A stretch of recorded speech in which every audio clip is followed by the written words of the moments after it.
Hey guys, welcome back to my channel for an all new episode recap of today's Days of Our Lives, March 26, 2026. So we start off with Sean and Jada. So Jada's just checking in on him. There's some flowers from the police force because he was thinking that it was from her, and he was saying, you already told me that you miss me, and if you really wanted to say it again, I wouldn't be opposed to it. So she said it wasn't from her, and she's explaining how they just want him to come back to the force. Now he said that he's in recovery and he's doing more therapy sessions, and she mentioned the idea of Belle wanting to move in with him because he's gonna need somebody to help him move around for a bit. So he feels weird about that because they haven't lived together in so long and they're divorced, and it's just awkward for her to be helping him with the personal stuff, if you know what I mean. So Jada, I don't know why Jada thought that it was appropriate for her to offer to move in or him to move in with her. And I'm just saying, didn't they have a fling, and then she is his supervisor or commissioner? He is under her. So I don't know how that would look appropriate, but he was even thinking about that too, because it might get messy or complicated. And the fact that, as he put it, he knows the way around not only her house but the bedroom. And I'm just saying, Lord, it doesn't look like things are finished between them, because the way how she smiled at him and he's winking at her, you would think that they still want to have a second go at it. But I'm just thinking about the blurred lines here, and the fact that they are superior and employee, whatever. So I don't know. And is she dating Theo? Yeah, so many unanswered questions right here. But anyways, he is okay with the idea, it seems, and he just doesn't like accepting help. But she, again, is just offering it, so I guess he is down with the idea. But I'm just saying, it just look a kind of way for the commissioner or the superior to be dating their employees. They're so subordinates. It just look very awkward and inappropriate. Now, JJ is beating himself up about what happened to Sean, and it kept replaying in his mind. And I'm just saying, I thought this was gonna be a better storyline for JJ, something more interesting than what he is reduced to these days. And they just had to do a repeat of what happened between him and Theo years ago, and it seemed as if he is not recovered fully from that. I don't see why Jada thought it was a great idea to get him back on the force, get him back out there. He needed some more therapy, or just not be on the field no more, because clearly it's messing up his decisions. Because as we now know, Sean was there, but JJ had the opportunity to put down the guy. Now, he didn't take the shot, and again, that's because of his fears or his PTSD from the whole thing with Theo. And I'm just saying, they should never have put back JJ on this field. He's not ready yet. And then because of that whole thing, he wanted to off himself, and it was really bad for him on a mental standpoint. So now Theo comes in to check on him because he heard about everything and he knows what JJ is struggling with. So he comes in to check on him, and JJ said that, look, I feel so bad because, as Sean was saying, I could have easily, hit the target. Sean would not have been injured. And now, now this is two near fatal incidents with you and then with Sean. And Sean's my cousin. I can't believe I let my partner down. And I'm feeling really bad about this. And I just want to turn in my gun and badge because I don't want to be on here no more. So they're saying, don't beat yourself up. You made the right decision, and at the end of the day, don't feel too bad about it. So he said, how can I not feel bad about this? I could have caused more severe incidents, and furthermore, Sean could also, be, a target to whoever is responsible with the clause and everything. Somebody could be targeting him. So now I put him in grave danger. So that's a lot of guilt that he is experiencing. Now, Theo, after hearing him out, he understands JJ's position on this, and he just says, look, I'm here if you need me, if you need to talk, and he appreciates that. back to the courtroom, because definitely that's where the drama was today. I don't know why Kristen made an ass of herself and, put herself out there like that in front of her own child. But then again, it's not the first, second, third, or last. She has not done this thing in front of her own child, like embarrass her like this.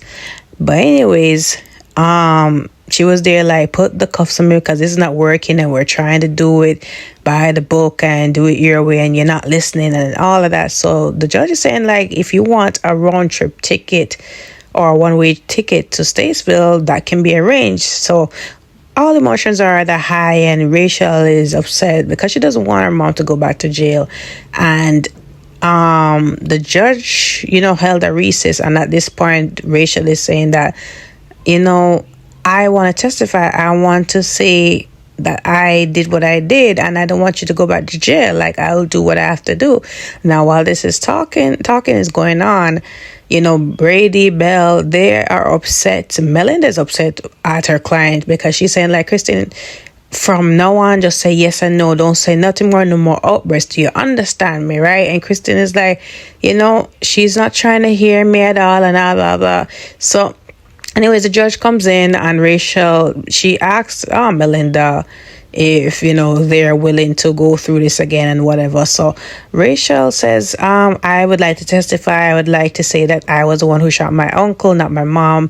My mom was just trying to protect me, and I was the one who took up my uncle's gun and aimed it at him. I didn't mean to intentionally shoot him. It was an accident. I just wanted to know where my grandmother was. I was missing her and my mom was sad. So I just wanted to know what was happening, and it just, shot off. So again, the judge asked Belle and everybody else, like, did everybody know about it? So Belle had to confess that she knew about it for a while. But again, extenuating circumstances, Kristen was missing at the time, so she didn't want to act on it. So the judge said, I will talk to you privately about this whole thing because this is not cool at all.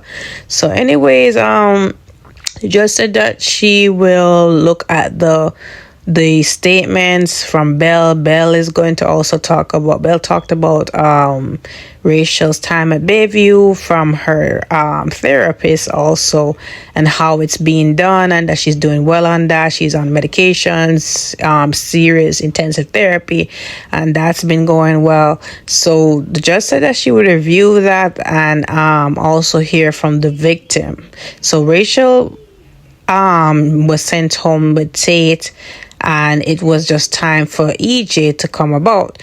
Now, EJ was out in the square talking to Marlene, and Marlene was asking what's going on because he had this intense conversation with Sarah earlier. So you're saying that she was talking about, the experiments and all of that. So anyways, they he was like, what are you doing out here? Don't you supposed to be in the court supporting Rachel? So she said the judge only wanted parents and the legal team there. Now she's asking him if he's ready to make a statement. So he said, yes, I just want this to be over and Rachel to be set free. At the end of the day, I don't want her to pay for it. So she wants the best for Rachel as well. At this time, he does get a text from Belle to go do his statement. So he comes in there, and at this time, Rachel was on her way out, and she tells EJ that she's sorry about what she did, and he said, me too.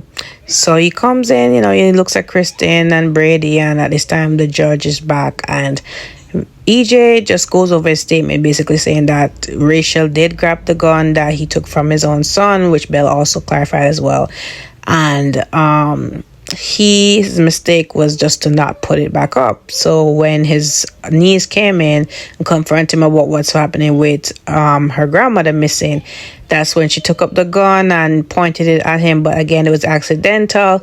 She knows that she didn't mean to shoot him. So he just wants to tell the judge that, okay, Rachel is a bright girl. She's been through a lot of hardships, and this would just be making it worse. So he just wants her to be, done with this whole thing. Now he leaves, and then they continue their their discussion and everything, and the judge is like, don't celebrate just yet. I still have to go through these affidavits and the statements, and then we will make more of a ruling later on. Now, Kristen did mention that Marlena, her grandmother, a well-respected psychiatrist, definitely will be involved in Rachel's treatment. And yeah, this was unbeknownst to Marlena, because Marlena didn't know that she was going to be the one representing her. I don't know what Kristen was thinking, but Kristen always did this irrational thing and then loop everybody else later on, which is just for collateral disasters. Even Melinda was saying it to her at the bar that, are you sure that Marlena's going to go with it? Because Marlena did not like the fact that you pulled her out of Bayview without consultation, without her finishing it out first. So again, Kristen's like, oh, she's a granddaughter, she I'm sure she doesn't want her back there, and she will do everything that she can to take her out. So Jada and Sean, they were still talking, and then JJ comes in, and Jada's like, okay, I'll leave you two to talk because I have to go somewhere. So JJ said, this is towards you because the detective told me that I could find you here. So I wanted to give him a gun and badge, and I'm just resigning from the force. So she said, what's this all about? What's really going on? So I said, it's because of what happened with the accident with Sean, and I just don't want to be in the force no more, and please don't talk me out of it. So Jada is confused. It is like, did he, what really happened there? Because based on Sean's statement, he said that you were in the right? So Sean forget to mention that, Sean didn't want him to resign either, but Sean, I guess he didn't mention that, JJ was tired. He was just coming off, the whole thing with Stephanie's kidnapping. So he was drained at this point. He was not in the right condition to be out there facing nobody, but Sean failed to mention that. So Jada is upset about that whole thing, but JJ is saying that he just can't be here anymore, and he walks off, and Sean was like trying to call him, but Jada is saying, that is grounds for suspension. Like, why didn't you do that? Like, why would you put him out there like that? So now Sean is taking some of the heat as well. So EJ and Theo, they're at the pub, outside of the pub, and Theo was, taking his takeout. So they catch up a little bit, and he's saying how are things at Demira, how the transition between you and Johnny. So I said it's going good so far. We haven't really done like an official thing, but it's going smooth so far. So I tried to convince Johnny to stay on as a senior manager because he has done great things there, and EJ's not surprised, but EJ is surprised that Johnny turned down the offer, but he knows that his son wants to take a different path when it comes on to his career. Now, he asked Theo if he can, come over later, but, he said he had something to do. So he said, why don't you come over tomorrow? There's something special I want to show you. So I said, all right, cool, I'll see you then. So at this point, he calls, I guess, is Dr. Rolf or whoever is at the lab, and he said that, Lexi will be expecting a visitor. She will be expecting a visitor, and she'll definitely be happy to see this person. So, oh, wow. I thought he was going to just keep this on the down low, but if he is doing what I think he's doing, which is to introduce Theo to his late mother, now revived mother, I wonder how this is going to go when Abe finds out. Belle and Brady meet up with Marlena, and Marlena's like, how did everything go? And Belle said that everything is going, and she asked how was EJ's testimony, and she said it was okay as expected, but now they're subpoenaing, I guess, the records from Bayview. But now the judge is going to find out that Kristen or whoever took Rachel out of Bayview without letting her complete her treatment there. So that's a big issue right now. So Brady is saying that, Belle, is not your fault. This is all Kristen to do this against our wishes, and now it's gonna be a big mess. So Brady is angry at this point because he feels like his girl is gonna go back to Bayview, and that's not what he wanted in the end. And he's saying that he needs some space, and at this point Marlena and Belle come because Belle told Marlena that she is, the judge asked for her to testify at the hearing as well. Now she comes there and the judge asked her some questions about, what's her thoughts on Rachel's treatment thus far, and does she recommend her being out of Bayview? Now, she also asked her how long she knew about Rachel being out. So she said for quite some while, and how she feel about it. So she said she was surprised that she was out of there, and also the judge mentioned Kristen, saying that she would be the one that was responsible for Rachel's treatment. She said she has never treated Rachel before. While she loved her as her granddaughter, she has never treated her professionally, and this is unbeknownst to her. Now, they asked about her opinion, her professional opinion on this, Rachel being there, and she said, in my opinion, Rachel needs to be back at Bayview. She's not ready yet because of, I guess, the incident where she pinched her on St. Patrick's Day, and also the new incident where she possibly hurt Holly or messed around with her supplements, which again she didn't do. And I wish that was cleared up before the hearing, because now that's another strike against poor Rachel. Now the judge look over everything, and the judge is not sending Kristen back to jail for perjury. It's considered time served for her rule and everything.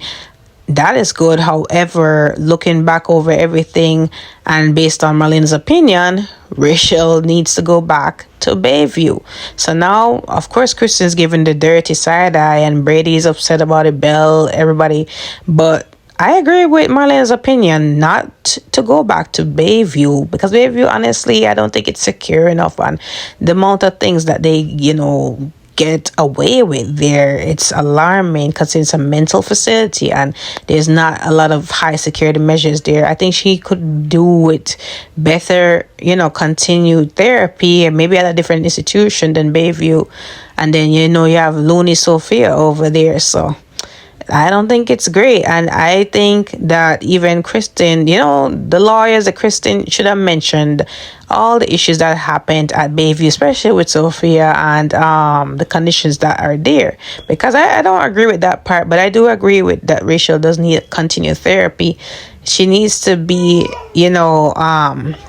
supervised more, because her parents are not it, to be honest. But yeah, that is it for today's episode, guys. I mean, we all know Kristen is going to be severely upset, but it is what it is, like that little girl is out of control, and you have nobody to blame but yourself and Mr. Brady over there. But yeah, guys, comment below your thoughts on today's episode. Let me know. Don't forget to like, follow, subscribe to my channel. I will see you guys tomorrow.